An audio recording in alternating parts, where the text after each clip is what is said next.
5 is 1 in the 6. With the runner, boy, you nigga, no question. You will run a motherfucker high stepping. Hey, you never had a big enough weapon. Motherfucker never learned your lesson.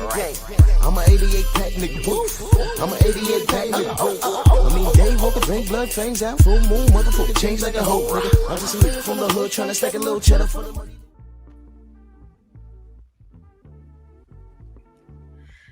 Absolutely. Drew Titan, Bronx on deck. Shout out to the mighty LDBC. Come on in, smash the like button. Like the video, share the video. We are our own algorithm. Let's not leave it up to Miguel to do anything for us because he don't like us. ¡Ay, Miguel! ¡Miguel! And that's okay. Oh, I got a lot to say tonight. It's fight week. I'm going to be cooking on this all the way up until Saturday. Before you get started, do you know? Yeah, that's what's up. Hey, when we was just talking behind the scenes, I had not even looked at the backdrop, bro. So when you said I'm getting ready to get, you hit the live, I looked at that, man. I just fell out laughing. That is awesome. Yep. Like, wait. Oh, my brother Chi-Town's finest. Salute, brother. CB Sports, Rashad Lewis and Xavier. Tay, good evening. Taiwa. Ratchet since 91. Don Shotta. Oh, he on both channels. Wait, hold on. I'm going to spin the block on Pep Talk. G. McCall, AB, Kawhi Elliott, Mark Wunderlich, Utah. G, tatted up, my brother. Salute. Dirt Gang boys. The size of that syringe, though. He's taking it straight to the face. No chaser. Jimmy Bernard, what up? Village brother. Condo, what up? Y'all must have forgot. Dig on my brother Corey, Yellow Man Jackson. What's good, bro? My brother Mac and those Mac in the South, man. Let's cook, man. Let's cook. It's fight week. Man. And you know what? We could clown, we could joke. Young Hollywood, salute. But I got Bud winning, and I'm gonna break down why. And I know everybody's torn. There's people that are in the middle. Antonio MMA, salute. Almost called him Antonio Margarito. Holy shit. I know there's people torn. I know there's people afraid. First of all, let's address the being afraid. Your ass ain't in the ring. I don't know what you're afraid for. This is what these men signed up for. All right? Bud ain't afraid. The man that had bullets bounce off the top of his head, he's not afraid of much. All right? Get over that. Canelo, he's not afraid. This is another day at the office for him. But he's approaching with some caution. Hey, if there's somebody out there that could get this fucking meme to those guys, I bet you they would die laughing too. This is like the most incredible thing you've done, man. I can't hold it together. It's like, and they laughing at it too. It's like they sitting up there cracking up. Yo, Canelo looked like he was doing dips out of his mind. He thinking in Arnold Schwarzenegger, man. All right, Xavier, give me a minute. I'm gonna send it to you. Give me a minute. KW, salute. All right, bet. Yeah, Canelo gonna be mad. He gonna send the whole cartel after me. Good luck.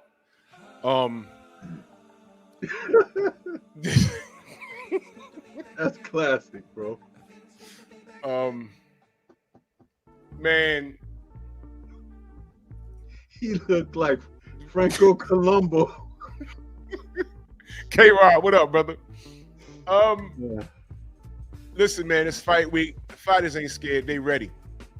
Y'all saw the pictures come out. Bud got a 12-pack. Listen, a picture's worth 1,000 words. Don't believe everything you see. I saw Cameron, salute, Queen. Aaron Jordan, salute. There are filters and everything else. Don't believe everything you see. All right. I want you to keep in mind, although Bud might make weight, he might make the 168. I need you to understand, leading up to these fights, you don't have to exactly make weight if you're underweight. You just can't come in overweight. Mm-hmm. So what if Bud comes in he gets on the scale and it says, Bud Crawford, 157, 158. Don't panic. He's coming in at a comfortable weight. I don't know if he's going to come in at that weight, though. I'm just throwing that out there as an example.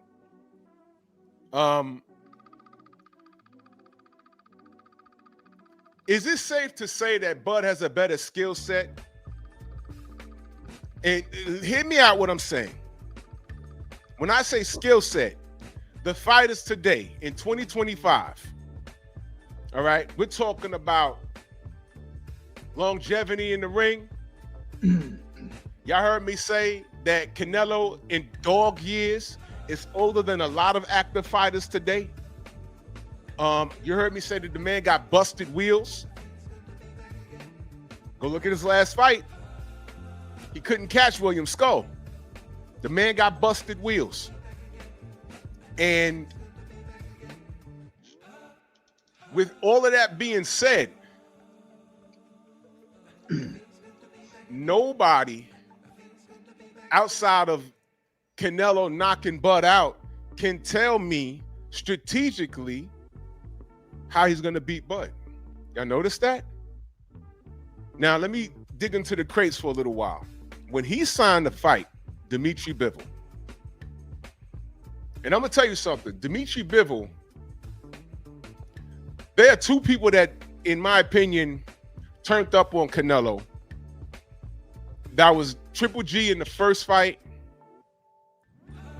and Dimitri Bivol. I'm not going to say it's Landry Lara because he was just outpointing them and getting out the pocket. But I'm talking about like smash the gas and tried to get him. Triple G tried to get him. All right, Bivol had moments where he could have got him. He just didn't do it.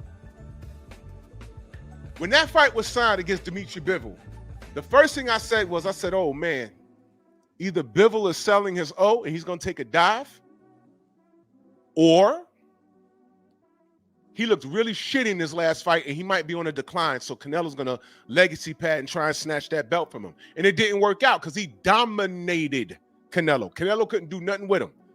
He says he wants to run it back. He don't mean that because he'd have did it if he wanted to. It's Canelo. He'd have did it. He didn't do it. Wait, you on mute. Yeah, that was out of respect. Bivol, don't leave this out, even offered to come down to his weight to fight him in a rematch and fight for his belts, seeing that, they could go back and forth like that. And he never even responded to Bivol. He changed his phone number and moved to a new address and everything. See that? And Bivol said, I go to 168. And I said, that's a mistake. Shouldn't do that. But the fight never materialized because there was something there that Canelo didn't want to take. There was something there. He didn't want to take that risk. So let me ask y'all a question.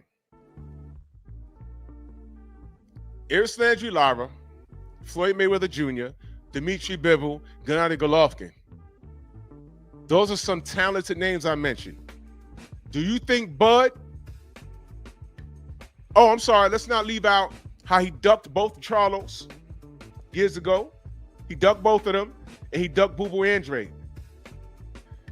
Is Bud Crawford not in that league of names that I mentioned? Yes or no? And I'm going to say this.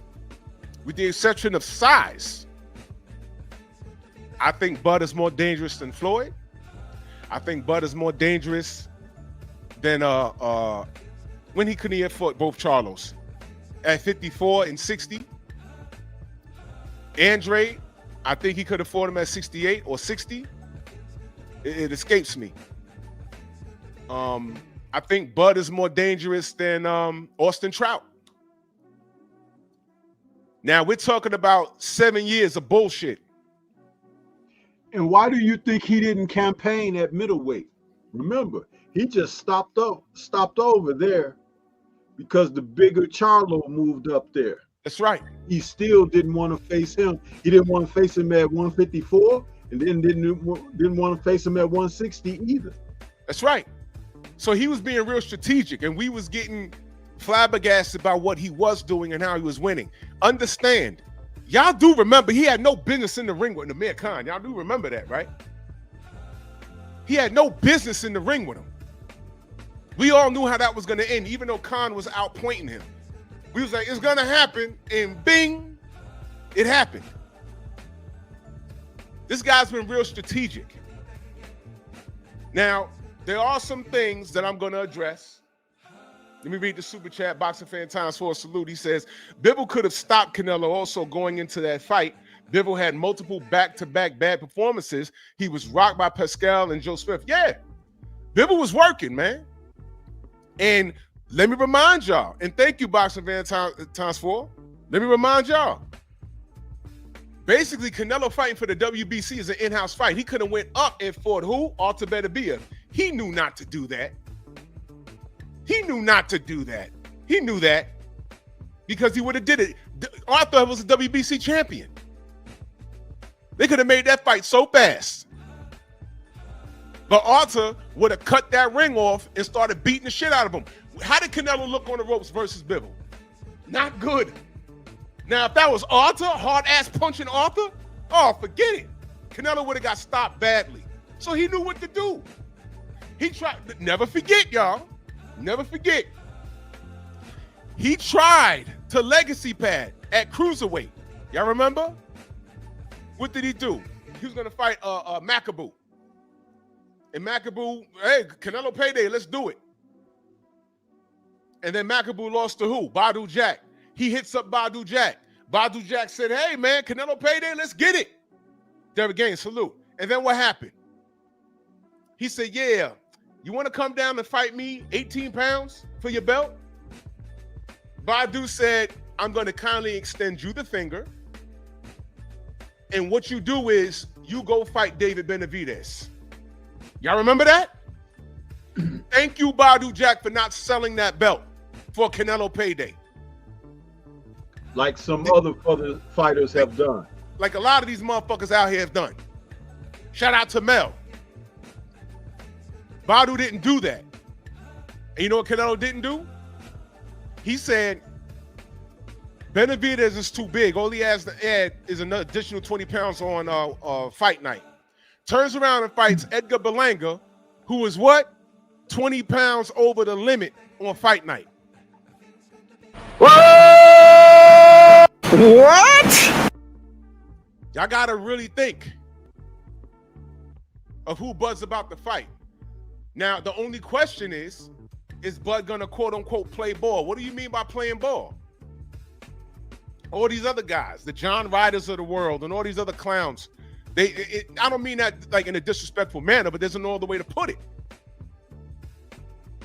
These guys go in there with the world against them. They know that. I've been saying this for years.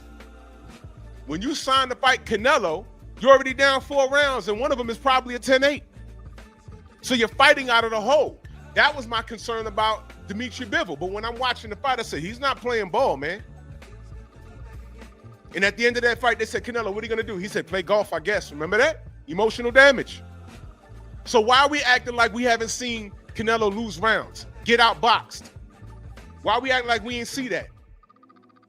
So what I'm asking you is, in what universe do you not see Bud even competing? Now, there's some people that are going to say, oh, well, I see him competing. I just don't see him winning. Well, I beg to differ. But I'll break that down as the show goes on, man. Go ahead, Stormy. No, you're making some tremendous valid points. And when I chimed in, I was just kind of like helping to connect those dots as well, because we've been watching this BS for years. Yep. And Canelo, if you really want to be honest about it, has always had the favor and privilege of kind of walking his own path. Remember Canelo weight? Yeah, what weight was that? That was like 155. Mm-hmm. And he was never really defending a world title. And he was always putting weight clauses and everything on people. We just didn't hear about it then. See, that's a thing now, that people are looking for that information and really looking to exploit news that can be gossips. See, back then, because Canelo is in his fights are in the 60s now, 66 fights or more. So it's like you have to go back about 15 fights. It's a lot. Yeah. And as I was talking with, Coach Hudson earlier today, shout out to him Salute to for Coach calling Hudson. in on the show. We had a great conversation.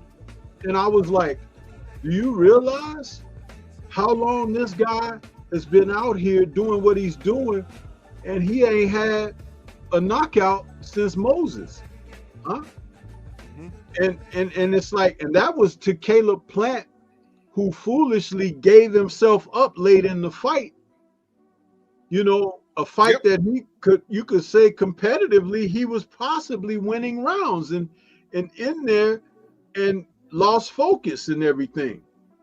Mm-hmm. So the rest of the men since Caleb, he hasn't fared well at all, bro. And remember, after losing to Bivol, he went and dug up the corpse of Gennady Golovkin. The corpse of a fighter who never officially retired, but everything about his career has suggested that that's exactly what he is, a retired fighter.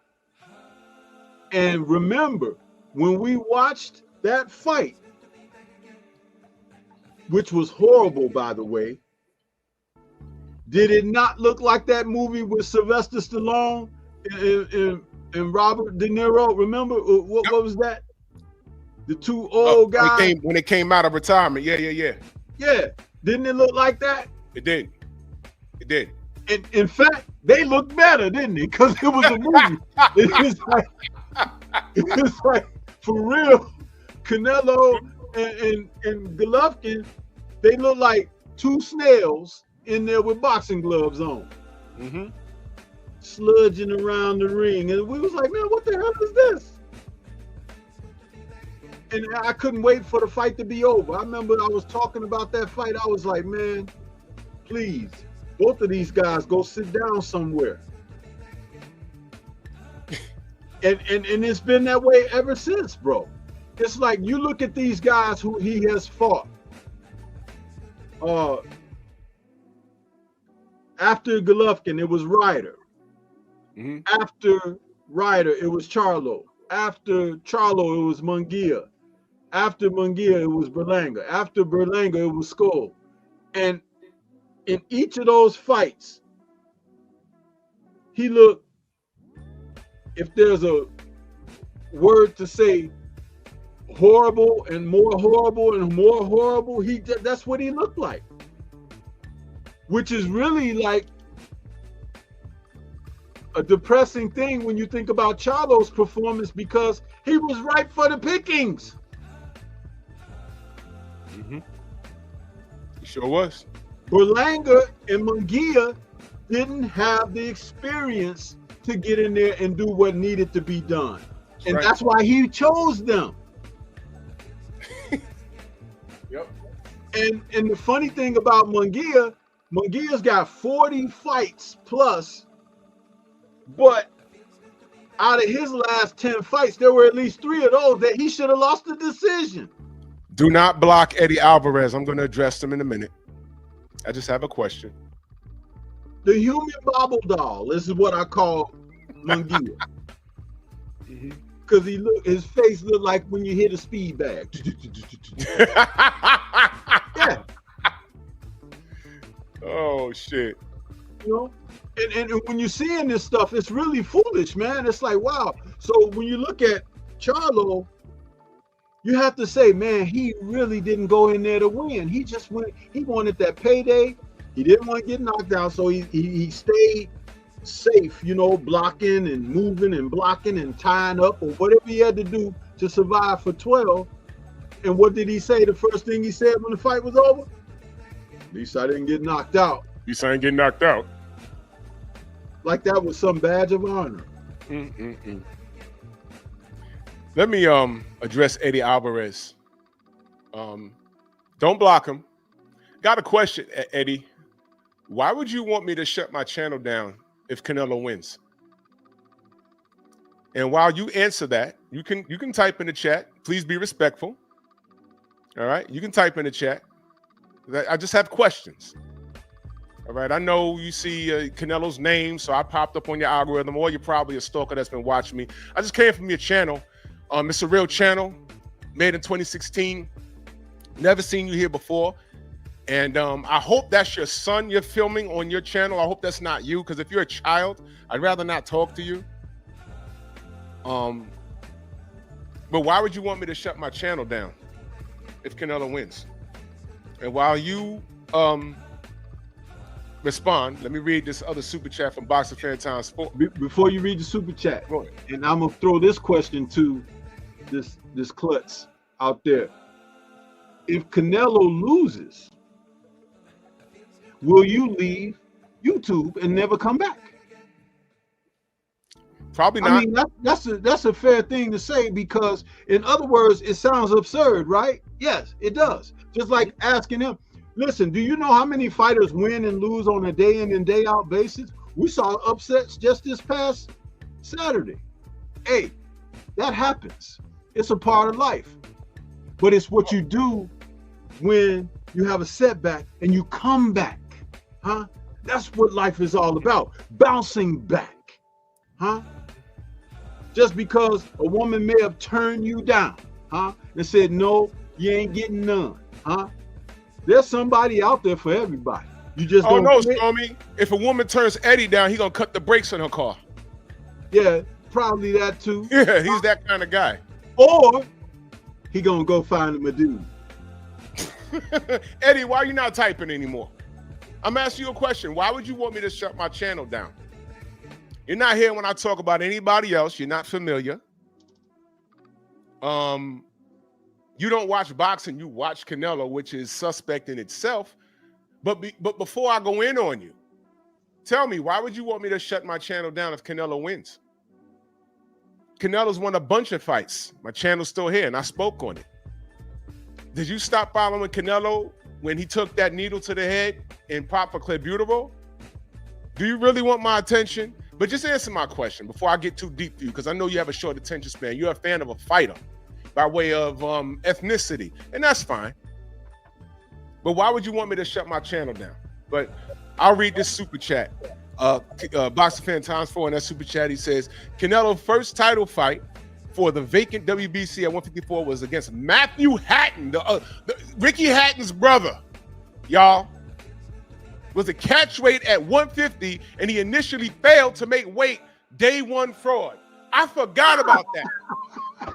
I forgot about that. Listen,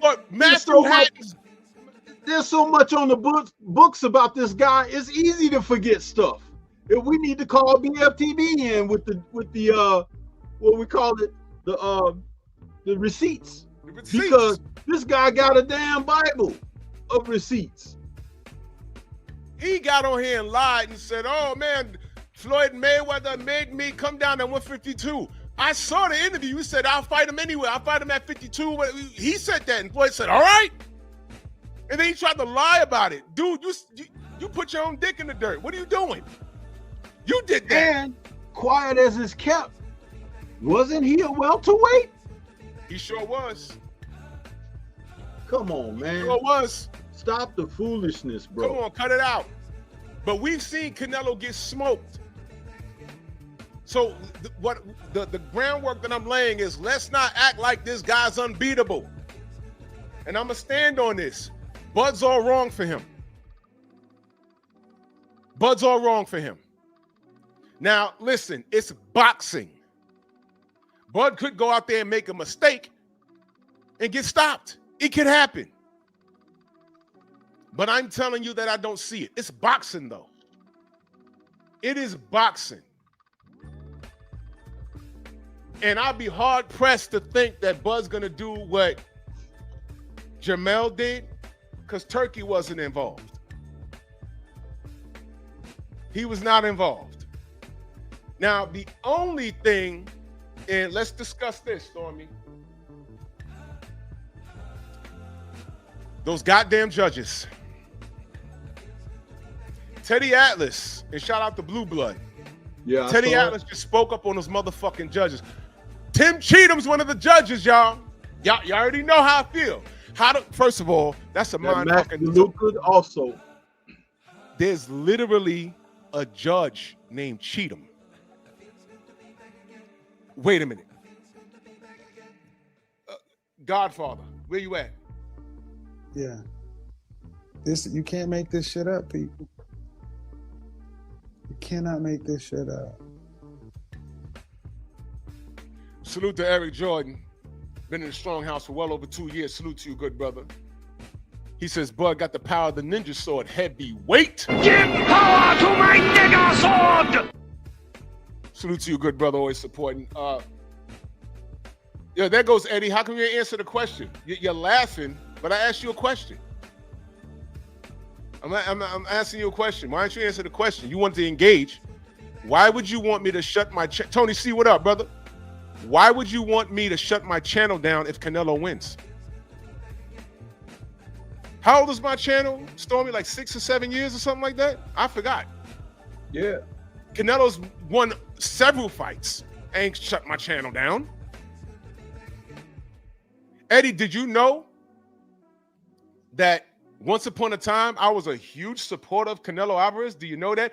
Do you know that I went to Madison Square Garden when the first Triple G fight, the press conference took off, and I was at MSG, and I grabbed the Mexican flag from all those Mexicans and was waving that flag so high because I was supporting Canelo? Did you know that, Eddie? Did you know that? Do you know me? Why would you want me to shut my channel down? Why would you want me? I'm over here talking boxing. What are you talking about? And like the sensei asked you, if Canelo loses, are you going to come back and say, hey, man, you guys was right, man. That was a great fight. Hey, salute to my guy. He tried. Are you going to do that? Are you? I've never said Canelo's trash. I've never said that he's not going to the Hall of Fame, because he is. I never said that he can't fight, because he can. But I can't ignore the discrepancies, and I can't ignore what he did when he was calling the goddamn shots. These things must be spoken about. So are you watching boxing, Eddie? Or are you watching Canelo? Are you in protection mode because y'all speak the same language? Y'all from the same place, Guadalupe, whatever the fuck? I don't know what's going on. Is it that? Then say that. Viva Mexico, that's cool. Support your guy. I'm talking boxing, because if I really thought Bud was gonna go in here and get washed, I'd say that. I'm like, man, what the fuck is he doing? Like Amir Khan? I said, why is this fight? Amir's gonna get killed, and he looked like he got killed. Sure did. This is an honest boxing platform. Do I root for certain fighters over others? Yes, but it's honest. I've even gotten on here and say, man, I hope this brother win. I hope this dude win or this lady win, but I don't know. He says, I'm 58, Doug. I don't believe you. I don't believe you're 58. I don't believe you're 58. I don't. Yeah, because a 58-year-old man shouldn't be trying to go with someone who's got prime boxing content, asking them to shut down their channel down after a fighter that they, feel that might lose a bout. If they say that you should shut your channel down. That's I don't know what you think this is, Eddie. But I asked you a question. You're doing this typing, and you still didn't answer the question. I asked you politely, why would you want me to shut my channel down if Canelo wins? Somebody's gonna win, somebody's gonna lose. If Bud loses, he loses. I'm telling you why I think he wins. Like, could you get on here and tell me why do you think Canelo will win? Because I'll tell you, you're wrong. But somebody's gonna be wrong. But you know what? Sit tight. Let me read this fourth super chat. Sit tight and learn something. You see, I'm being very respectful to you. I'm being very respectful to you. Even though you've been disrespectful. Yep. You've been disrespectful, but I'm being very, I told my chat not to block you, none of that. Remember this. Boxing Fan times 4, back in that super chat salute. He says, I had 2 bookmarks from Boxing Scene and Bad Left Hook, where Canelo said he would drop to 150 for Mayweather, and I just clicked on them and they're deleted. Exactly. And that's another thing. Boxing News times, Boxing News 24 and Boxing Scene. Yo, when y'all get those weird ass articles, you gotta screenshot them because they be removing shit. Because that dude that wrote that shit about Devin, he gotta fight everybody. And he put David Benavidez in there. I said, what the fuck? That article's gone, bro. That article is gone. But I know, I read it on my show. I said, yo, you hear this? They want Devin to fight, beat everybody from 35 to goddamn 68. Just to become a rock star, man. Get the fuck out of here. Anyway. Freedom's March, salute. If I miss you in the chat, know that I love you. Now look. The odds are against Bud. And it's not in the ring, because I think he's better than Canelo. Y'all gonna see. The rumors are true. Bud's made me a believer because I thought Errol was gonna beat the shit out of him. I really did. I thought everything he do wasn't gonna work. I thought Errol was too big and too strong, and we saw the fight, and I was there. I was like, yo, what the fuck? He beat up Errol. This man down over here. Errol's my guy, but I'm being honest. We saw the fight. Y'all know I picked Errol. Y'all know that. But we saw the fight. So I'd be a hater to say like, yo, fuck that. Errol gonna get him in a rematch. It's gonna be no. We saw the fight. If they rematch at 60, dude, I'll tell y'all this. I fucks with Errol, but he gotta show me. Cause that first fight, nah, bro. He gotta show me now. I fucks with Errol, but he gotta show me. Fair enough? Right. So we're talking boxing here, right? We're not being delusional, right?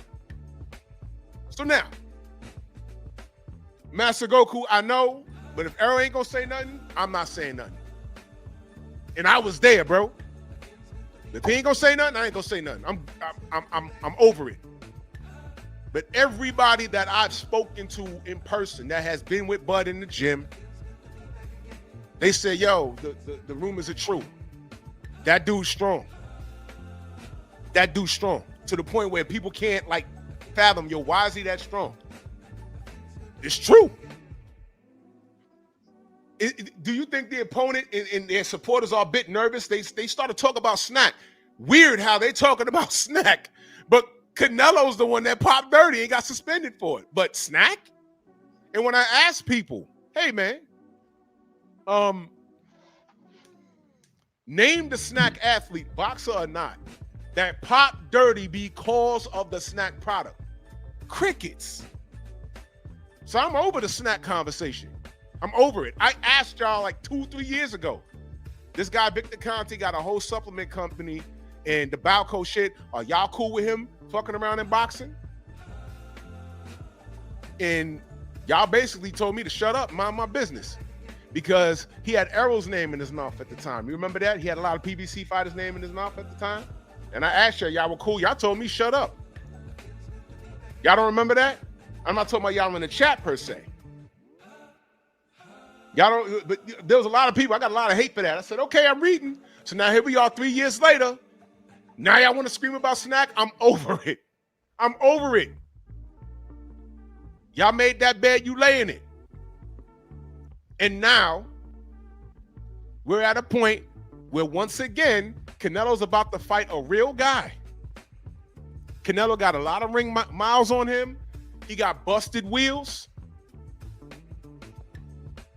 We've seen him get hit. As good as his defense is, we've seen him get hit. And Bud is just mean. Stylistically, he's all wrong. Now, I was listening to my brother, Coach Hudson Cook, this morning. And his conversation, see, I try to keep it simple here because I know not everybody, some of y'all watch boxing, but y'all don't understand the science behind it. Everything that coach said this morning was 100% facts. Foot placement, being out of range, Bud being an inch taller with a longer reach. Y'all really don't understand how this can be a major problem for Canelo. Canelo fading late in fights. He starts fading around 6 or 7. Going into the championship rounds, he fades. He does. Bud does not. What happens if that happens and Bud is still fresh in front of him and it's round 8? Have you ever seen Canelo make adjustments in championship rounds when he's down? We've seen him smash the gas when he's up. But I've seen him pound his fists together and try and walk forward. He doesn't do anything. That whole corner be panicking. That man can't think outside the box. Now, when he's up on you, he's up. But when he's behind, if you don't believe what I'm saying, go watch the goddamn Bivol fight. Go watch it. I know what I was looking at. I said, man, by the time we got to around like 9 or 10, I said, he need a knockout, man. And I said, hold on, he can still get it. He need a knockout, and it never came. He was on the ropes, tired, getting punched on, and I kept saying, man, if that was Beterbiev, he'd be dead. Dead. Not knocked out, he'd be dead. He'd be dead. Canelo, he knew to stay away from Artur Beterbiev. I'm telling you. What y'all don't know, when Anthony Yard was in New York, and I don't have it on video, I asked him, because I there's some things I don't want people to think that I'm trying to air everything. But I put my phone away. I said, Star, I want to ask you, Beterbiev, is he really different? And he did this with the glasses. He said, never been hit like that. That's what he told me. He said, never been hit like that. That guy's punching. In no universe, when Canelo's tired, laying on the ropes like he did with Bivol, Artur would have ended his career. Canelo would have retired. He knows what he's doing, and I'm bringing it up to let y'all know. He picks and chooses. Now, he's the money guy. He can do that. But let's not act like all of these fights were chess moves. I just told y'all what he tried to do with Badu Jack. Eddie Alvarez in the chat, I know you're watching. Just stop me when I'm lying. He tried to fight Badu Jack. He tried to drain him 18 pounds. He ducked David Benavidez, still ducking him, and did it out loud. Eddie, did you hold him accountable? Because we're talking boxing here, right? Did you hold him accountable? Or did you pat him on the back and say, good job? I just want to see the best competition fight the best competition. Do you? I don't think you do. I don't think you do. I do not think you do. He has busted wheels. He couldn't catch William Skull. But William Skull can't win a fight against Canelo fighting the way he fought, although I thought he outpointed him. And not with Canelo's favorite judges. No. So I understood it. Eddie Alvarez, because now I'm talking to you. Was you happy about the Amir Khan fight when it was signed? Was you happy about that? Was you happy about Golovkin 3 after he said, that fight's out my system? I don't need to fight him a third time. Went up and fought Bivol. Bivol beat the shit out of him. He comes right back. And what does he do? He doesn't fight Beterbiev. I'm sorry, he doesn't fight Benavidez. He gives you a third match with Golovkin after he said he wasn't going to do it. Still didn't fight Andre. Didn't rematch Lara. Then he says, oh, I'm going to fight Charlo. We was like, oh, but Charlo got mind problems. Now you want to fight him? No, the smaller Charlo. Huh? Let's not act like this guy hasn't been full of shit on a lot of things. So when I tell you I used to support Canelo, I had to pull back from him because of shit like that. Now, please stop me when I've lied. If you can articulate it better and you can see the another way, please, I challenge you. You can type it in the chat. I'll read it. But I'm not off on that. What is he doing fighting 154-pound Charlo? What is he doing fighting 147-pound Amir Khan? What is he doing telling us that David Benavidez was too big and only adds 20 pounds on fight night, but fights Edgar Berlanga, who came in, I heard he was over 200 pounds on fight night.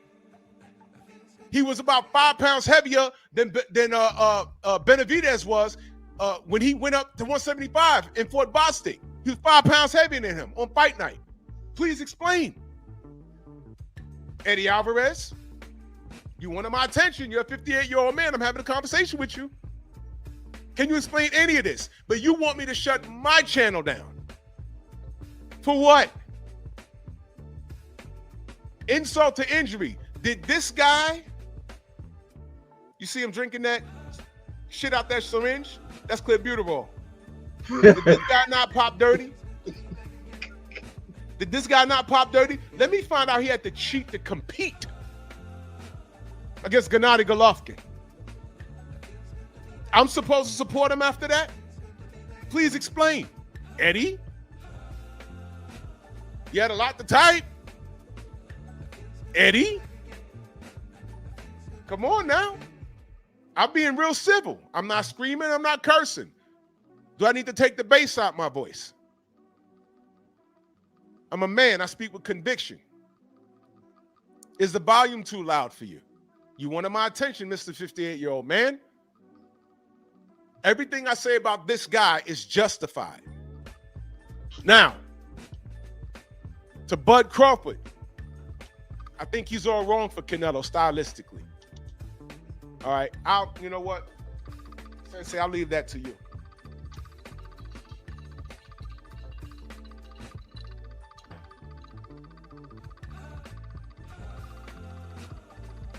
Well, you got me on me? Yup. I said stylistically, Bud is all wrong for Canelo. That's what I think. But I'll let you go ahead first. Well, why do you think Bud's going to win the fight? Why do I think what? Why do you think Bud is going to win the fight? In simple terms, to the most layman of casuals out there, Bud is the better fighter. Bud is a 5-dimensional fighter. He has been for the years that he's campaigned as a pro. Unfortunately, Tim Bradley has taken a turn for the worse where it's not, as solid to listen to things that he has to say now. But we do have to give the credit to Tim Bradley for discovering the talent of Bud and putting him on to people in the boxing circles that can help him come up and be noticed and elevate in the sport. He was not wrong with that, because he said after working with him in the gym and everything, he realized, dude, you're nobody's sparring partner. You can be a world champion. And you're talking about a guy in Bradley who had been through a lot in the sport himself. Desert Storm was a good fighter, y'all. I'm not ever going to try to take that away from him. You know what I mean? And for him to exercise the humility of acknowledging someone else, a younger fighter's talent, and say, hey, this guy is coming on, kudos to him.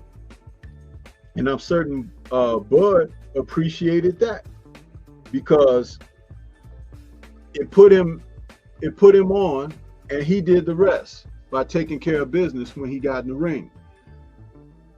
The knockout streak that he enjoyed before fighting Madrimov spoke volumes about how he's able to find ways to not just win fights and rely on a decision, but be able to get rid of the competition if it's available, or if circumstances and climate has been set to do so. That shows someone who has the intelligence to know that I can end this, I can take care of this business and leave no doubt to judges and everything. And that's very important, to be able to do that.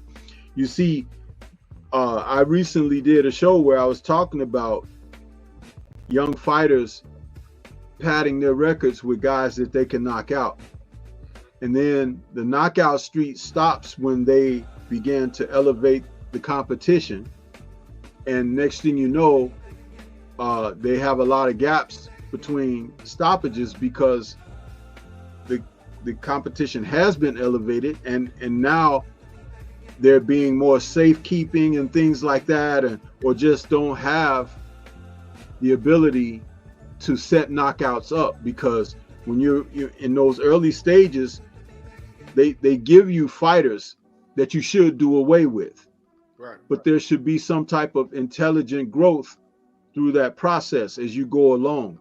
And we saw that with Berlanga. They were just feeding him guys who he could get rid of until they switched to that next level, where he's supposed to be taking on someone now that is going to give him some rounds and everything. And that streak stopped, to the degree that Berlanga, in his frustrations of not being able to, or not knowing how to get to a point of winning by not just blowing a guy out in a round or so, but just you put your work in, and maybe you stop him in the middle rounds or stop him in the later rounds.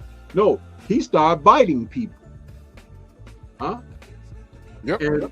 and getting frustrated, fouling and doing stuff like that, which tells you more about his character, and even greater more about what he hasn't learned to do. So when he got this opportunity against Canelo, cooler heads knew that he did not deserve that. Mm-hmm. He didn't. And so you look at him now and you see what Hamza did to him. That's exactly what should have been done before facing Canelo, because he shouldn't have had that opportunity when you had other fighters who were so-called elite that should have had their chances. And there's a handful of them. David Benavidez being number one. So saying all of that, Canelo, at one time, he was a promising multi-dimensional fighter and took the easy route. And during that time, the erosion of skills and the breaking down of the body, you have seen him pretty much max out and hit the ceiling. In the meantime, those competitive ones around him in the division and coming to the division have grown. Yep. And ready to take that next step and take it away from him. So he's had these hand-picked bouts where it was safekeeping, placeholders, meaning that holding his place of consideration in the sport. You know, they've been calling him the face of boxing for a long time. But he hasn't been the face of boxing. You know what I mean? Nope. Unless you're talking about the other end of it. Huh? Yeah. But when you talk about Bud Crawford, he has handled every challenge in front of him. And people have still been dismissive of it. So the man has an axe to grind to prove people wrong. Did you remember his comments after he defeated Arrow when he was sitting on the dais at the post-fight press conference? And he specifically called out Ellie Setback. Looking over there, looking all sad and everything. But I told you guys, he said it. Yep. He because you have to understand. And just like Deontay Wilder, Bud Crawford having the successes that he's had in this sport, his own people, meaning us, black folks, and I talked about this earlier, have vilified him, even because he's a dark-skinned black man.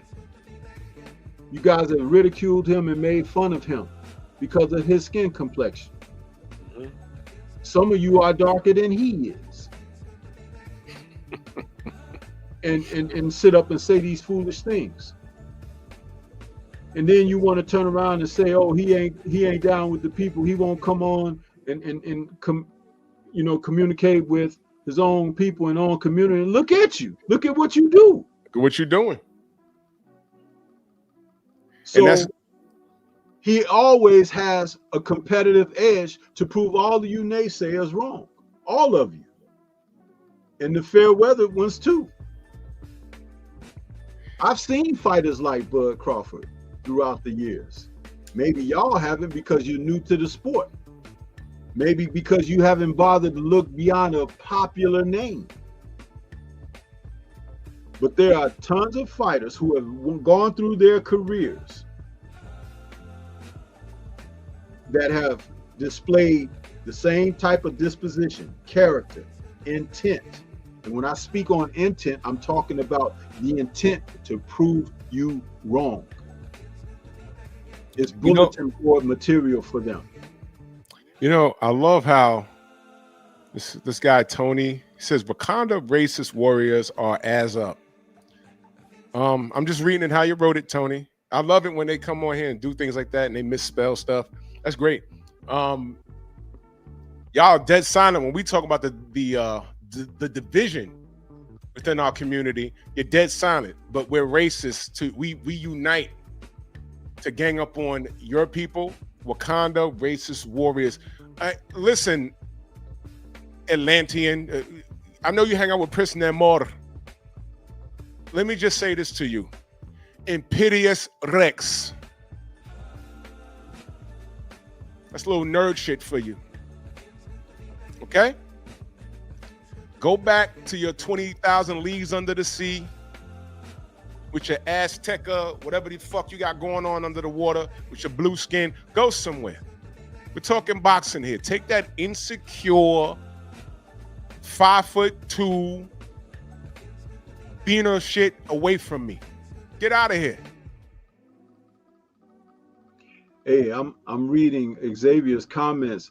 I was talking about Bud being a better fighter than Canelo. I wasn't speaking on Bud being better than Floyd. That's a whole different conversation. Now, let's talk about what Bud's up against. Because skill for skill, I'm not worried about that. I'm really not. What I'm annoyed with is the judging. And who's the ref? We got the ref. Let me see. I'm pulling it up right now. Because damn it, those judges, man.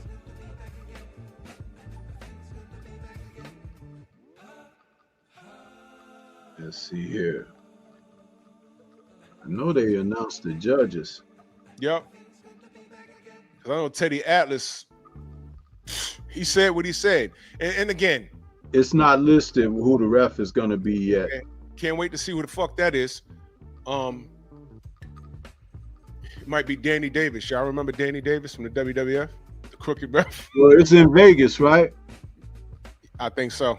Don't be surprised to see Tom Taylor. Tom Taylor from what fucking fight? He does a lot of those West Coast and Vegas fights. No, but Tom did a. Trying to remember. Well, you know what? I'll just say this: I'm not putting nothing past these guys being in on the Canelo side of things. If Bud can, he need to say, "Yo, man, change these damn judges." I did a whole show on Tim Cheatham and who the other two assholes. I did a whole show on that. Was Cheatham the guy that when Tank knocked down Ryan, these motherfuckers scored it a 10-9 round? They didn't score it 10-8? Yep.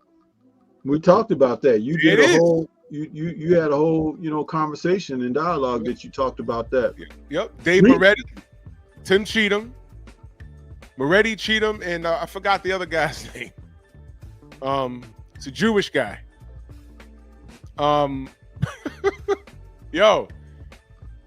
We can say Bud needs a knockout, but I'm saying don't be surprised if you get that. Don't be surprised if you get a situation where Canelo just doesn't want to answer the bell. Going in around 11 or some shit. And let's not act like we haven't seen shit like this before. History has a weird way of repeating itself. All right? And like I said, Canelo, and like Coach Hudson said this morning, if y'all missed it, go watch the replay. Because he broke the science down. A lot of y'all can't even think that far. No disrespect to anybody in the chat. I'm talking about the naysayers who are just coming in here and just saying, hey, man, Canelo wins because he's bigger and he's this and he's that. No. No.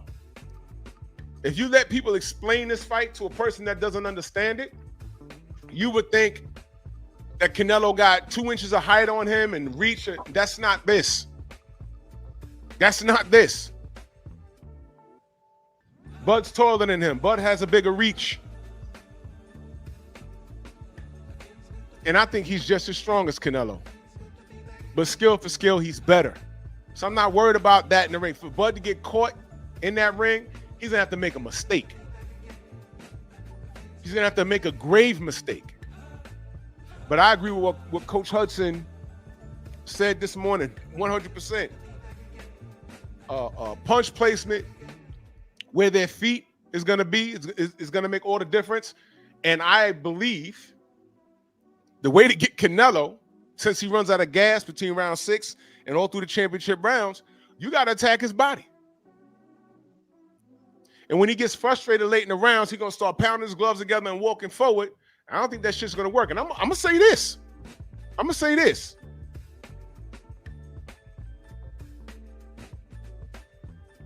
Brother, your name is King D. I'm going to keep talking. I'm going to say this. Do not be surprised if either Canelo quits or he gets hurt really bad. He's going to take the gas out. He's going to take the air out those tires. I've never seen Canelo have a plan B. Never seen it. I've seen him get help from judges. I've seen that. But I never seen a plan B at all. There go my brother Boxologist. Salute, brother.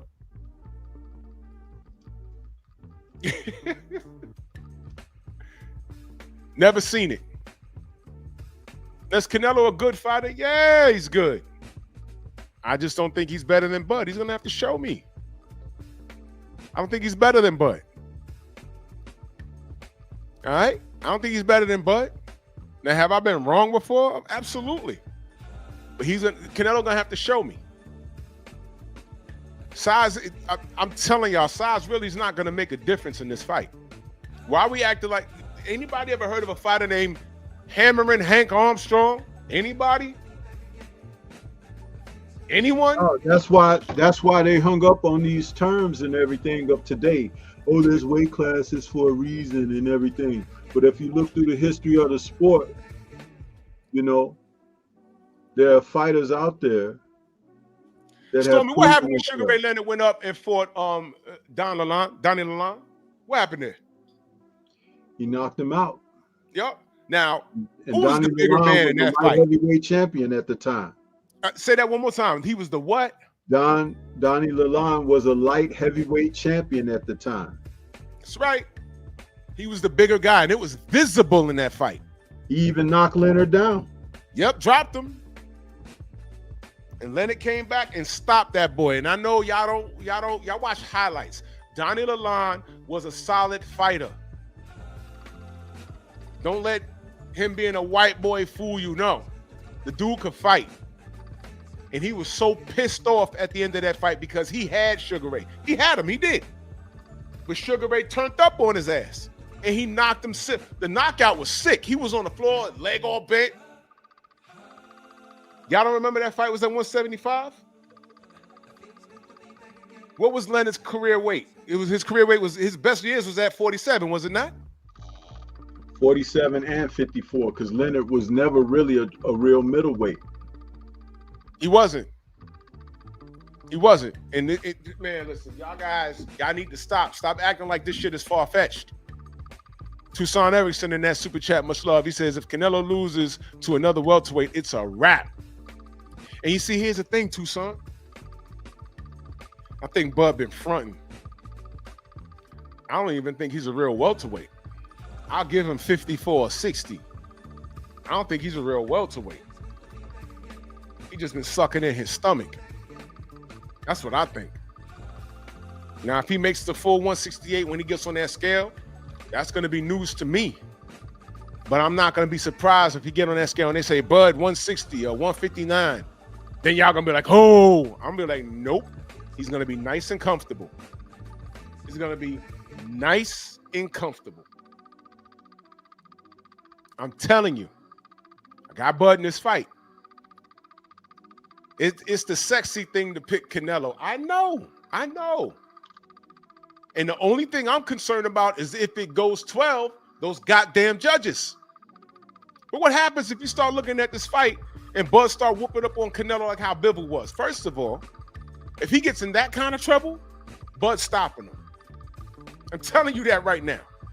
He cannot get in the type of trouble when Bivol had him backing up and he was on the ropes. Bud gonna knock him out. But let's go through history. Think about all the smaller fighters that were supposed to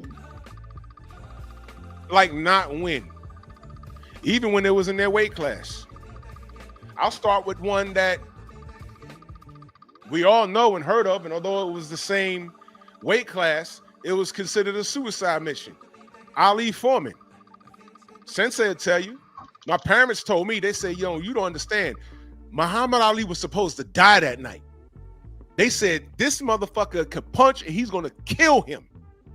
Not knock him out. Ali was supposed to die. Y'all don't know because y'all hear the legend and y'all see the highlights. Y'all don't know. My parents, my uncle told me, they all told me, no, Ali, we were scared for him because he was already old when he took that fight. Ali fought life or death with Frazier. Foreman got in there and knocked them all over the ring. They were like, nah. Ali couldn't do nothing with Ken Norton. Foreman got in there and damn near killed him. They said, Muhammad, I don't like this. He said, all right, watch this. And what happened? I just mentioned Sugar Ray and Donnie Lalonde. Y'all don't even know that guy's name. Look it up. Look up the weight. He went up there and caught a knockout. Now, y'all might say, I know what y'all gonna say. Well, who the hell's Donnie Lalonde? He's not Canelo. He's not. But he was also 175 pounds. Sugar Ray had no business in that ring. He really didn't. But he did it. Look up Hammer and Hank Armstrong. How many belts he had at the same time? He fought how many divisions, Stormy? 3? Yep. And he didn't relinquish and move up. Simultaneously. He didn't say, okay, I'm going to go up and relinquish the other one. He held all of those belts and was fighting all over the place. Do y'all know that? Do you know that? We're talking boxing here. Eddie, you in the chat? 58 years old. I'm supposed to be calling you OG. When you talk, I'm supposed to listen. Instead, you saying close your channel if Canelo wins. No, if Canelo wins, I'm gonna be up that night talking about it. I'm gonna talk about what happened. Because I talk boxing here. What are you talking about? Because I never seen you before. I'm talking boxing. Evander Holyfield was a career cruiserweight. He technically had no business going to heavyweight. But look at what he accomplished. Did y'all forget that? Who else was a small heavyweight? Oh, what's his name? What's his name, Stormy? Oh God. Fort Ali, Black Destroyer. Damn it. For Ali? Yeah, bald head. Oh, why am I having a brain fog? Shavers? Huh? Shavers? Ernie Shavers. He wasn't the biggest heavyweight in the world. Ernie Shavers walked around at like, what, 219, 218? But that dude was knocking the shit out of people. I don't know how in the first fight, I don't know how Larry Holmes got up off the floor, but he did. Oh my goodness. How the hell? That fight was over. Larry Holmes looked like he fell off the roof of a house or something. Oh my God. When he got hit by Shavers, he looked like he. If you were to narrow it down to one punch that got him talking the way he talked today, I think it's that one. Ernie Shavers was a dangerous ass puncher. I don't know how Ali didn't fall when he hit him. Those guys had chins. This is some dangerous shit. Yeah, I don't know how y'all think Bud winning this fight is far-fetched. I'm going to go out on a limb and say this. If he loses this fight, it'll be on the cards and it'll be by robbery. That's what I'm going to say. Him getting stopped, I got to see it. Thank you, Cedric. Chris Bird was undermanned. He was undersized. He didn't win all his fights, but he was in there beating on people when he would get off on them. The list goes on and on and on. I don't know why y'all think this shit is far-fetched. Y'all remember leading up to the Evander Holyfield, Mike Tyson? Were y'all live back then? I was the only person on my block saying, yo, Evander going. First of all, I was saying Evander gonna beat his ass. Back when Evander had the flat top fight, that cruiserweight, fighting legendary fights with Dwight Muhammad Qawi, rest in peace. Told all my friends that. I said, this guy right here is gonna go to heavyweight. He's gonna whoop Mike's ass. My friends laughed at me for about 8 years. And then the fight finally happened. This is after the Riddick Bowe fights. This is after, I believe, the Lennox Lewis fights, I think. I might have my timeline messed up with that. But everyone said, yo, nah. Your man Evander is dead. He ain't gonna get knocked out. He's dead. I said, all right, y'all gonna see. And what happened? How many of y'all said, nope, I got Mike? And what happened? Hell, watch this. I remember the brainiacs that get paid millions of dollars to talk shit about boxing and they don't know what they're talking about on ESPN. I remember Stephen A. Snitch talking about, oh, no. I want Floyd to get 50, but this kid right here, no, I wanted him to fight him on the way out because I don't know about this. I was at work. Oh, my God, that kid, that redhead Mexican, he going to kill him. I said, yo, hold on. Listen to me. This kid's going to miss all night. He's going to get counted, and he's going to lose. Oh, no. Watch. How'd that fight look? But I'll be damned. Didn't one of those judges have it a draw? Okay. So please stop acting like this shit is far-fetched. That Bud winning is far-fetched. I'm going on record saying this right now. I believe that if Bud loses, it'll be on the cards and it'll be a robbery. I believe I'll look at the fight and say, hey, man, I got Bud winning at least 6 or 7 rounds. What you mean he's losing? What the fuck is this? Let me ask y'all a question. How many of y'all think Canelo beat Triple G in the first fight? How many of y'all think that really was a draw? Who did you have in the first fight? Put Canelo or Triple G? Go ahead, put it in the chat. Let me see.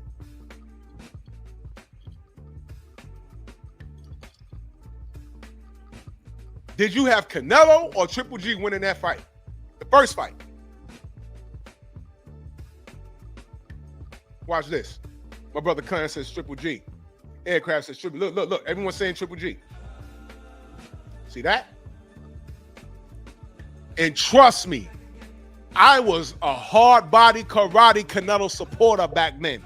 I just told y'all. I was at the fucking theater at MSG waving the Mexican flag. Yes, me. Look at that, Triple G. Now watch this. Who won the second fight? To me, Canelo won the second fight clearly. It wasn't even close. Triple G turned up on him a little bit, but Canelo has a decent IQ. It's better than Golovkin's. I thought Canelo won the second fight convincingly. I mean, yeah, convincingly. But what happened after that fight? He popped dirty. Whoa! What the Now I'm gonna ask you something. What am I supposed to do with that? You dead ass had to cheat to beat Triple G? I thought you was better than that, Canelo. Then he goes on and makes jokes. He gets a slap on the wrist. The WBC they increased the allowable levels of clenbuterol in his system. Oh, he popped dirty before the second fight. He sure did. And then made a commercial in Mexico. And they had a half of a cow getting roasted in the gym, joking about shit. How do you get caught cheating and then you joke about it? Can I ask what the fuck is so funny? Y'all weren't asking, hey man, yo, how long was he on this clenbuterol shit? Y'all didn't ask those questions? And then he gonna lie about it? Oh, I just ate some bad steak in Mexico. It was the Garcia gym that said, man, they all say that. I said, who's they? What did he say?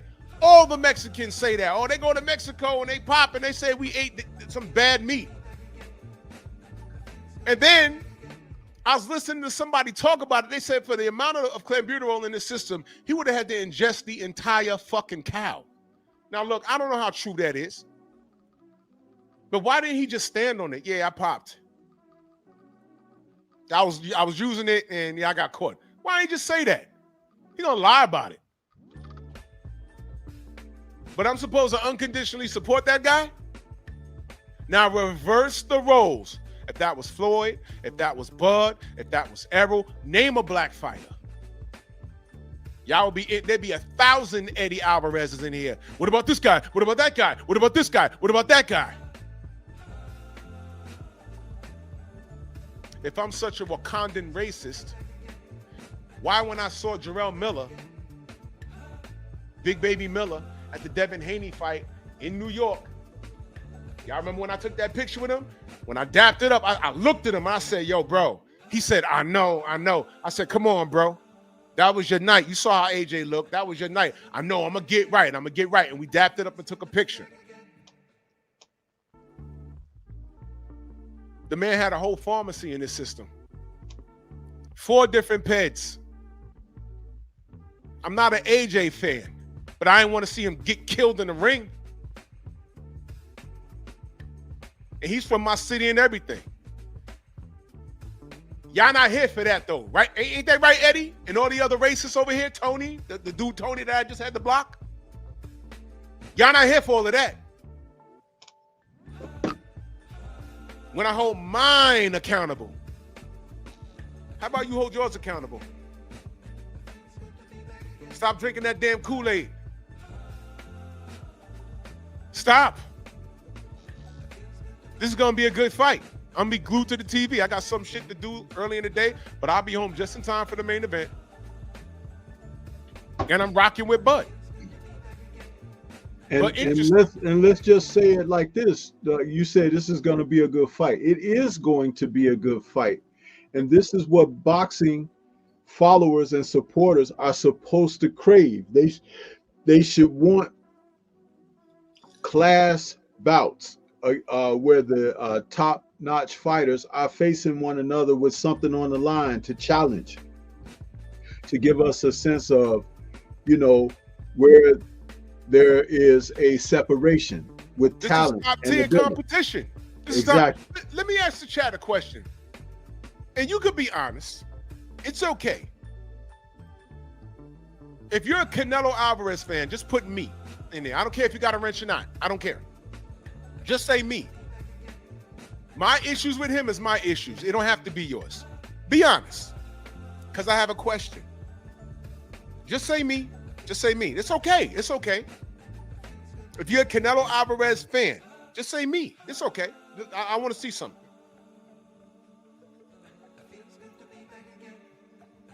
Nothing so far. It's okay. Even the guys that are just watching for me for the first time, because I put Canelo's name in the chat and I done popped up in your algorithm. John Wick says, bruh, Bud gets hit a lot. His defense is nowhere near Floyd's. Floyd was seeing shit happen in slow motion. Bud right eye was damn near closed by Madrimov. I'm glad you said that, John Wick. Let me highlight this. I'm glad you said that, brother. Let me ask you a question, brother. Does Madrimov fight anything like Canelo Alvarez? Hence the term styles make fights.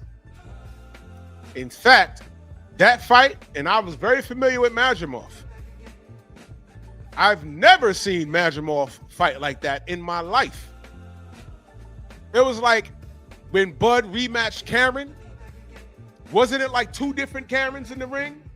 Was the Cameron in the rematch, was that the Karen he fought or was that his twin brother? Because those were different fighters. I said, this ain't the guy he fought first. Well, he got to make an adjustment now. And it was more competitive. He didn't win, but it was more competitive. So, John Wick, brother, does Madrimov fight like Canelo Alvarez? Yes or no?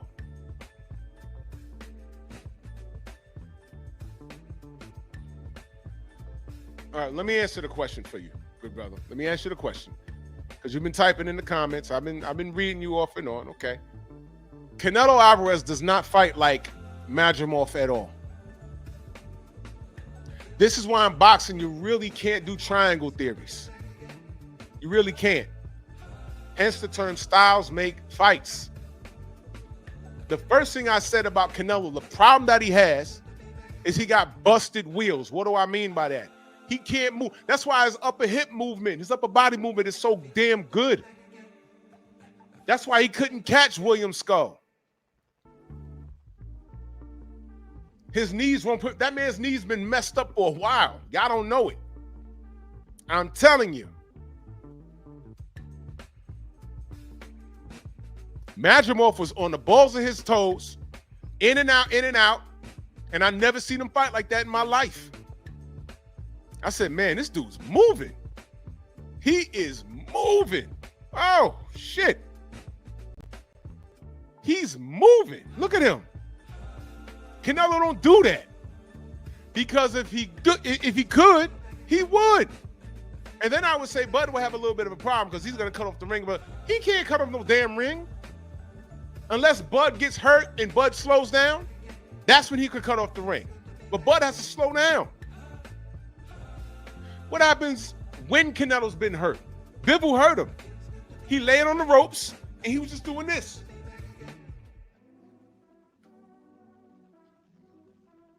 That's what he was doing. And I'm a firm believer. It'll be fool's gold if he tries to close the distance on Bud and think he's going to pop off without something coming back at him. Because I'm telling you, do not think for 2 seconds that Bud can't hurt this man. And I'm going to say this. When you fighting Canelo, don't even bother hitting him upside his head for the first few rounds. Don't even bother. Don't even bother. Touch him. Shoulders, make him reset. Shoulders, biceps. He's going to try and hit you on the arms. And I got a surprise for y'all. Well, Bud has a surprise because he had a surprise for me. What the fuck do y'all think's really gonna happen in that clinch? That's when Canelo's gonna understand. Oh shit. It's not what I thought. I can't move this guy. How many of y'all think wrestling is always about size? Rhetorical question. I've wrestled. Has nothing to do with size. Well, it does, but if you have a bigger wrestler that knows what he's doing, he's going to beat the smaller wrestler. But the bigger guy off the street at 200 pounds, I bet you there's a guy 140 pounds that'll flip him around and put him in a knot. Bud knows what he's doing in that clinch. I saw it as soon as the first clinch with him and Errol. I was watching. And the first thing I said was, oh, shit. That's the first thing I said. I'm like, yo, that was angles. Canelo never fought a guy like Bud before, y'all. And if he has, please name him. John Wick says, Bud don't have the power of Triple G. Triple G don't have the skill set of Bud. He said defense of Floyd or the size of Bivol. He's stronger than Floyd. And I think that Bud is more of a precise puncher than Bivol. What else you got? To back Canelo up. I'm willing to go on the limb and say that Bud very well may be equally as strong as Bivol. Yep. Yep. That's what I'm saying. Y'all are really, y'all think this is an uneven fight. I'm telling you, it's not. History has proved there's been a lot of fights that y'all not thinking about it right now. They were supposed to be mismatched, and the favorite went in there and got their ass handed to them. I'm telling you. Y'all don't. I'm telling you, man. John Wick, I believe the question that you missed was, well, basically what I'm asking is, the fights that, let me ask this. The fights that Canelo lost, were those opponents better than Bud? In your opinion. In your opinion.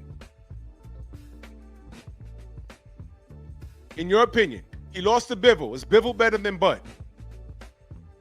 Now you can say size and everything else. Whatever you're thinking. Is this just another opponent? Y'all remember how Austin Trout looked against Canelo? Y'all remember how Iris Landry Lara looked against Canelo? Bud can't do that. And remember, he did not even get in the ring with either Charlo when it mattered. I'm talking about they were both, undefeated. When Mel had what he had, dreads or cornrows. Canelo was supposed to get that smoke. Why are we acting like we don't know what gives Canelo problems? Why are we acting like that? Why are we acting like this guy's undefeated? Why are we acting like that? Now, all of those fights, whether they were tough or he lost, you really gonna tell me that Bud can't compete with this dude, if not win?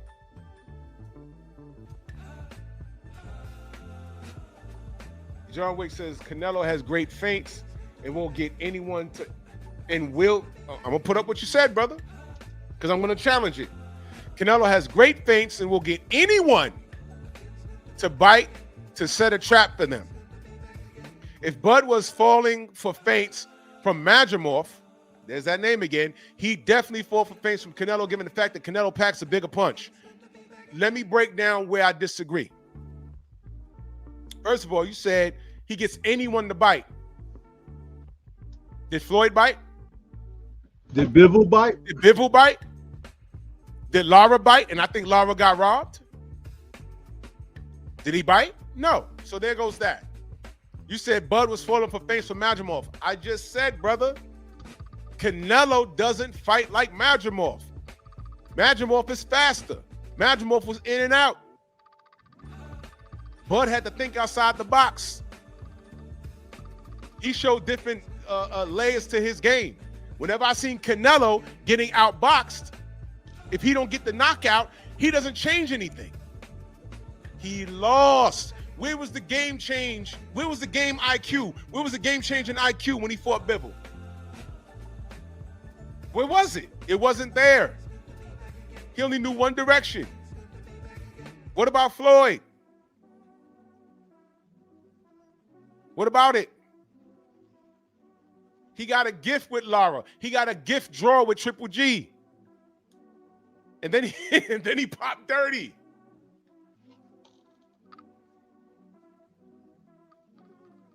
I don't know if y'all understand the science of the sport. Figure drawing says Bud getting slept. Okay. But nobody can explain how he's getting slept. I've heard it all. I said this man was getting slept when he fought Errol. And from round one, I saw a problem. Everything that Errol normally does, Bud nullified it. I'm just telling you what happened, and it's man down over here. John Wick says the clinch, Bud would get broke up in there. Okay. I said the same shit with Errol, because Errol's naturally the bigger guy. And I just explained his wrestling IQ is why he wins the clinch. Y'all gonna see. Y'all gonna see. Y'all gonna see what I'm talking about. I mean, y'all writing this brother off. Okay, you're entitled to that. But stand on it. Stand on it. Now, it's boxing. I could be wrong. I've been wrong a bunch of times. I'm good. But I'm just saying, let's not act like Bud can't win. Look at this. This is broad statements right here. Let me break this down. He says, I can explain how he's getting slept. He's too small. Tiny Gamboa rocked him badly. Combine that with Canelo giving one of the best chins in boxing. You've said nothing, figure drawing. You've said nothing. You said nothing. But let's address this. You said you can explain how he's getting slept. You said Gamboa rocked him. Okay. How'd that fight end? Uh-oh. The human jaw's not meant to get hit. It's not meant to get hit. Anybody can rock anybody. Some chins are better than others.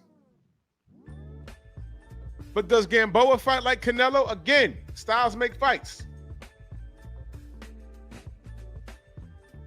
What is Canelo having the best chin in boxing? We've seen Canelo get hurt.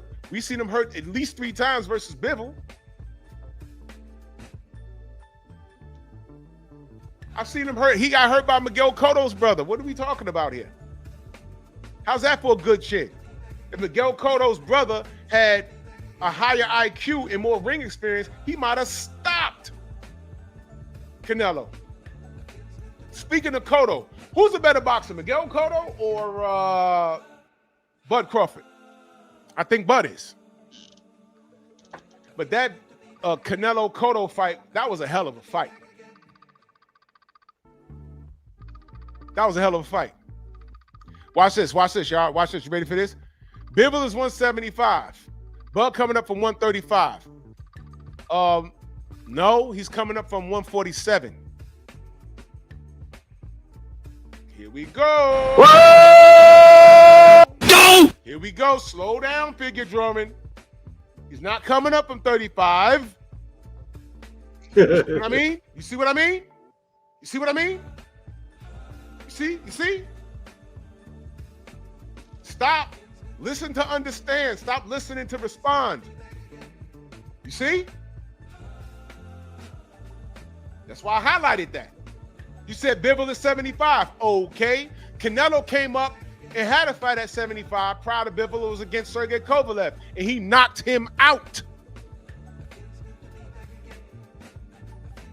Excuse me?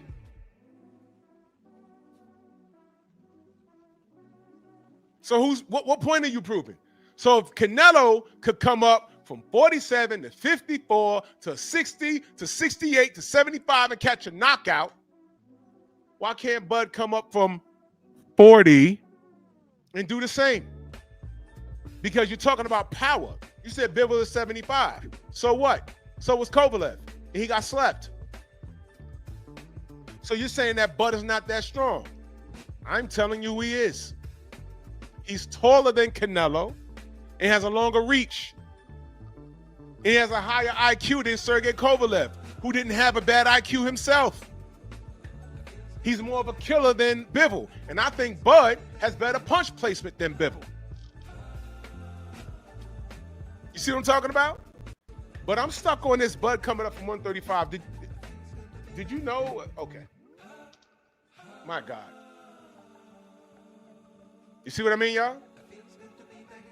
Just let them talk. Dude. So what? Not okay, nice try. You're trying to clean it up now. You say he went to tie at 35. Nice try. The last weight that he campaigned at was what? He's undisputed at 40 and 47. Against Madrimov, what was his weight?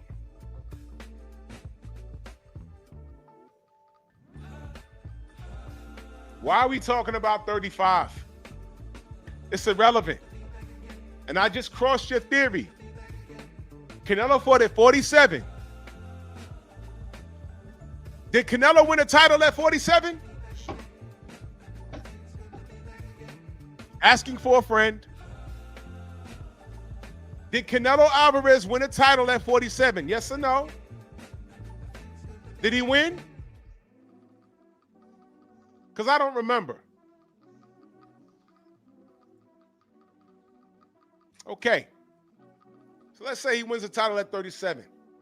At 47. When he went up to fight Kovalev, 47 never came up. When he took over his robe, and I said, why does he have back knee? He's built like a silverback gorilla. Uh-oh. Clenbuterol. Wait a minute. Eddie Reynoso, how many fighters in that gym popped? Stop me when I'm lying. I know, I'm a hater though. I'm a hater. JB, salute. Look, Canelo went up to 75 and caught a knockout against a dangerous puncher. And by the way, he had no intention of fighting Kovalev until Andre Ward cooked him. Whoa! What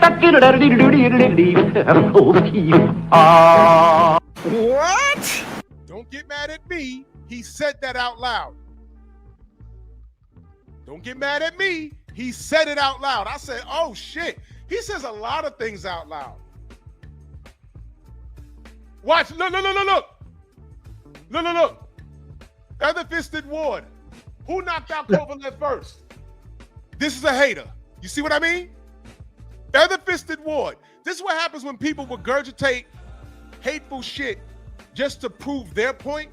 You listen to what's therapeutic and not what's truthful.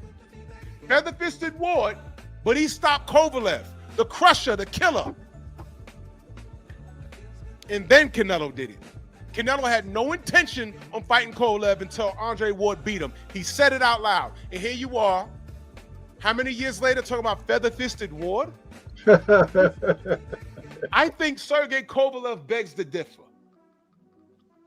You know what Kovalev did say, though? He said, Canelo caught me after that war with Anthony Yard. Let me get a full camp, and I'll beat him up. Did Canelo run it back? He didn't run it back like how he ain't run it back with Bivol. Question, figure drawing. Question for you. No, I don't think you know boxing. Now, this is an emotional response right here. I don't think you know boxing. I got a question for you. Why was Canelo trying to go to cruiserweight? Let me see what time he pulled up to my show. Why was he trying to go to cruiserweight? Who was he trying to fight? You know boxing, right? Feather-fisted Ward, right? Let's highlight that. Then you said, I know boxing, right? Why was he trying to go? And nobody in the chat help him, please. I'm going to prove my point. Why was he trying to go to cruiserweight?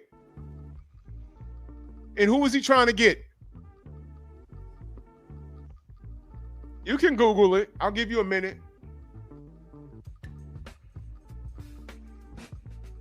No. Figure drawing. Please answer my question. Please answer my question.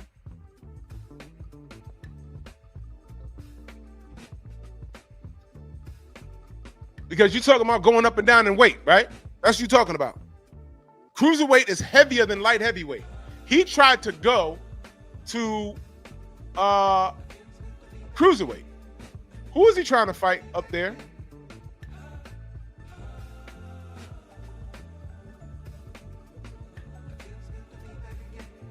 Just put the name, brother. It don't take that long, brother. It don't take that long. Just give me a name.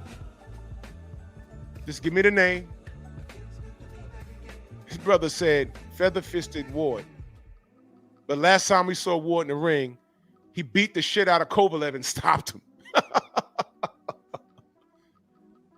So making come on, Kovalev a person of interest for Canelo. Because he damn sure wasn't interested in Ward.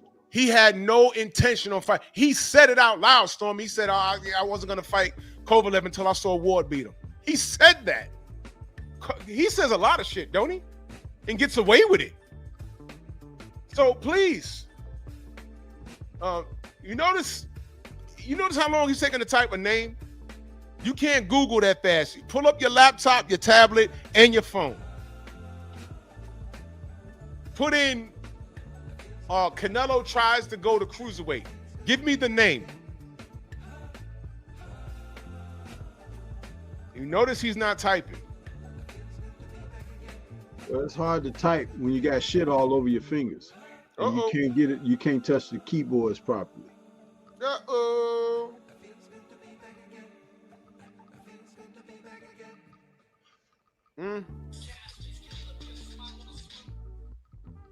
Notice he's not typing, right? You see what I'm saying? We're having a conversation, right? You want to engage? Let's engage. I asked a very simple question. You know boxing. I highlighted what you said, brother. He typed something, but he doesn't answer the question. You see, again, this is what he puts. Look at the response. So he's not a glorious fighter. He's not to be taken serious, right? Now, what did Stormy say about legacy and these guys? Y'all ordaining these guys as the faces of boxing. But Figure Drawing just said Canelo fights for the money, not glory. Well, this is why I don't support him. Now, I asked Figure Drawing, what was he trying to do at cruiserweight and who was he trying to fight? He types this, but didn't give me a name. Now, Figure Drawing. Now, you're typing again. It's okay to admit when you don't know something, because I'm going to tell you. But I want to see who I'm talking to. Remember when remember when I say people have to qualify to have certain conversations with you in life? For example, you're not going to discuss calculus math with a fourth grader unless there's some sort of prodigy, right? I can't have a boxing discussion at my job because you ask them to name some popular boxers, they're going to say Mike Tyson, Muhammad Ali, and they're going to scratch their head and say, oh, Floyd, and okay. They don't know. The problem I have with people today is that people are afraid to admit when they don't know something. So just say you don't know, because I asked you a question, please. You're still typing. You ain't answered the question, brother. You're not answering my question. You're not answering the question. He says Canelo a bitch. He ducks people, duck Benavidez. I know all this, but Crawford does not belong at 68. You're not answering my question. My question was what? Wait a minute. Did you hear the question? I'm answering the question. Did you hear my question? Jay Bean in that super chat, my brother, salute. He says, keep on punching, Drew. Only know one way to do it. Straight punches down the pike. The shortest distance between spaces. Straight punches. Salute, Jay Bean. Thank you, brother.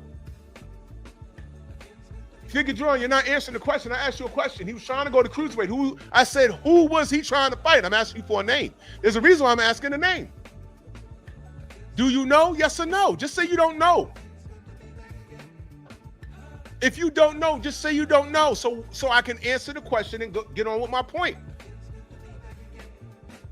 And this is the problem I have with people. People are afraid to admit when they don't know something.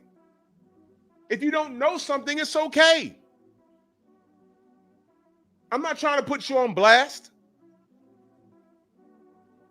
I'm trying to show you something. I'm trying to teach you something.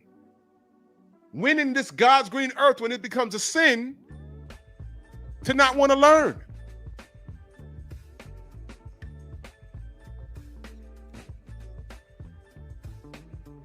Okay.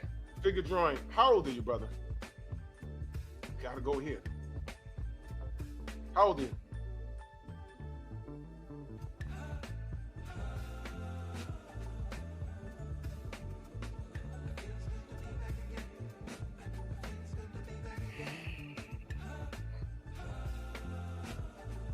Whoa! What the oh, the key. It's kind of pretty before it gets started, ain't it? Oh, Froggy when he courting, he did ride Crambo. Froggy when he courting, he did ride Crambo. Froggy when he courting, he did ride a sword and a revolver by his side. Crambo killed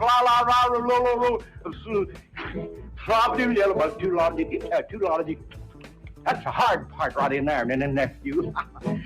Crambo killed a la flop a doodle yellow bug, too long did he cover up top bottom of Crambo. Aliole! And the yodel goes right in there somewhere, but it's a little too high for me. Ooh, where will the wedding supper be? Crambo. Where will the wedding supper be? Crambo. Where will the wedding supper be? Way down yonder in the cotton in the eucalyptus tree. Crambo. Crambo killed flop-a-doodle yellow bug. That's that hard part again, right in there. Crambo, flop-a-doodle yellow bug, too long did it come up top bottom of Crambo. Got a guitar string on you, nephew?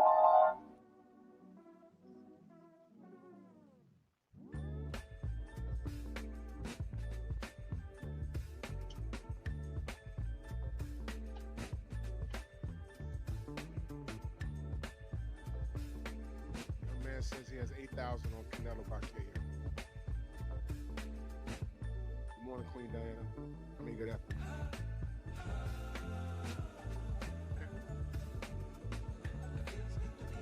Is ageism even a word?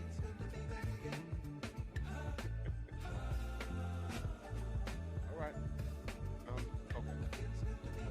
Moving on. What I said, people have to qualify to have certain conversations with you. I knew there was something wrong. But whatever, man.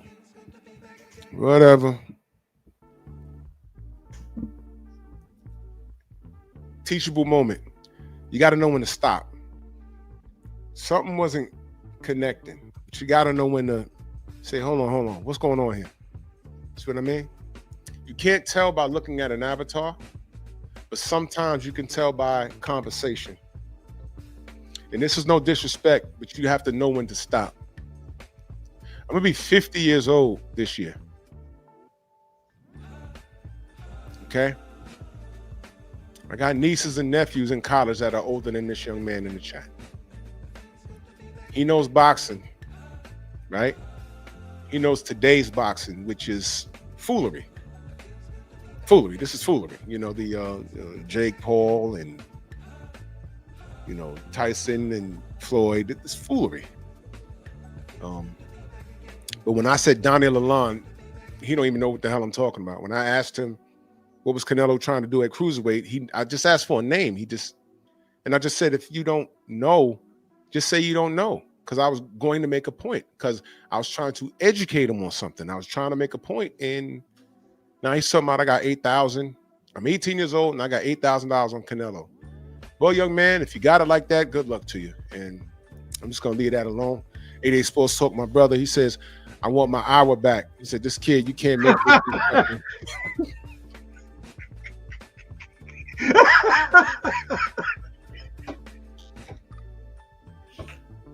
You too? Shit. Damn. Hey, bro.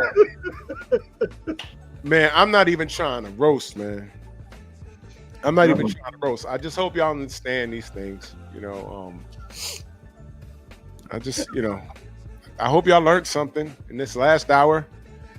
You know, I mean, we're gonna be cooking on this all week. You know, there's a lot of great boxing, but I'm standing in the pocket.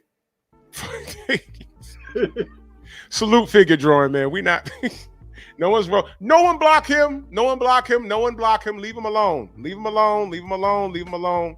Don't block him. Don't block John Wink. They've been very respectful. They've been very respectful. They just have an opinion. I'm cool. I'm cool. Everything. Good luck, bro. Like I said, it's boxing. I've been wrong before. I'm just telling you why I think Bud wins. All right? So somebody's going to be wrong. And whatever happens that night, I'll be live. I'll tell you what. Bud loses. No, fuck that. Because, a lot of people go live. My live is only going to be about 30 minutes long. If that.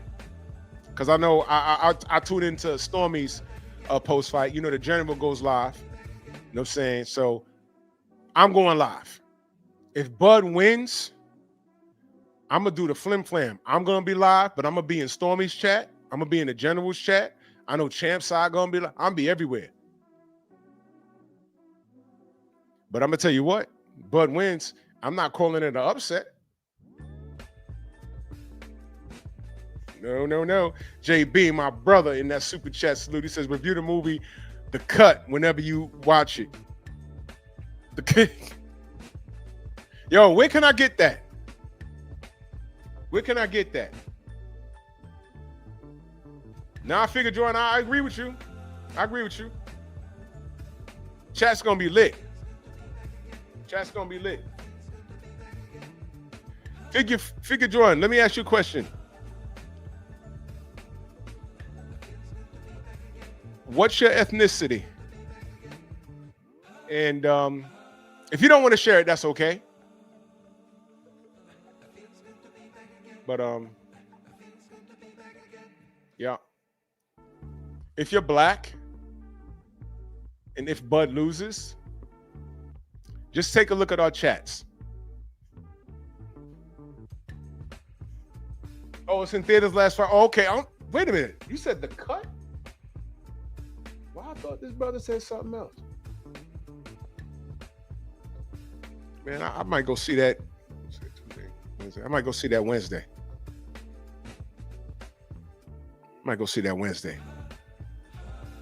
If you're black, just take a look at our comment sections. Take a look at our chats. You're going to see words like Mayate and monkey emojis, all that stuff. But we're the racist. I know not to look for Quentin Jackson to speak on my behalf.